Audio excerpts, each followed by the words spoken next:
السلام علیکم ورحمۃ اللہ وبرکاتہ۔ تو آج ہم حروف شجریہ اور حروف نطقیہ کے بارے میں بات کریں گے۔ تو پہلے ہم حروف شجریہ کے بارے میں بات کر لیتے ہیں۔ حروف شجریہ میں 3 حروف آتے ہیں، جیسے جیم، شین، یا۔ اب ہم ان کے مخرج کے بارے میں بات کر لیتے ہیں۔ تو ان تینوں کا مخرج ایک ہی ہے۔ تینوں حروف زبان کے درمیان اور تالو کے درمیان سے ادا ہوتے ہیں۔ تھوڑا سا جیم کے بارے میں بات کرتے ہیں۔ لوگ ناک میں پڑھ دیتے ہیں جیم، یہ جیم نہیں ہے۔ مثال کے طور پر جیسے ہم کسی کو آواز دینے کے، امی کو آواز دینے کے کہتے ہیں امی جی، دادی جی۔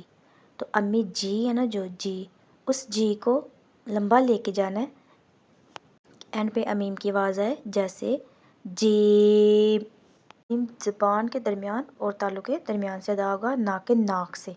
اور اب ہم حروف نطقیہ کے بارے میں بات کر لیتے ہیں۔ حروف نطقیہ میں 3 حروف ہیں، جیسے تا،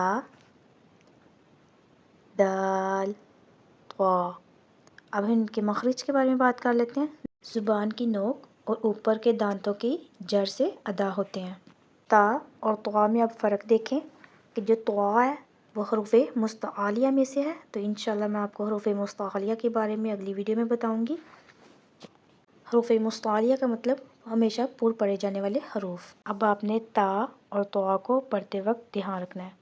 جیسے تا کی مثال التحیات، طا کی مثال جیسے تعوذ میں پڑھتے ہیں من الشیطان، یہ من الشیطان نہیں ہے، یہ من الشیطان ہے۔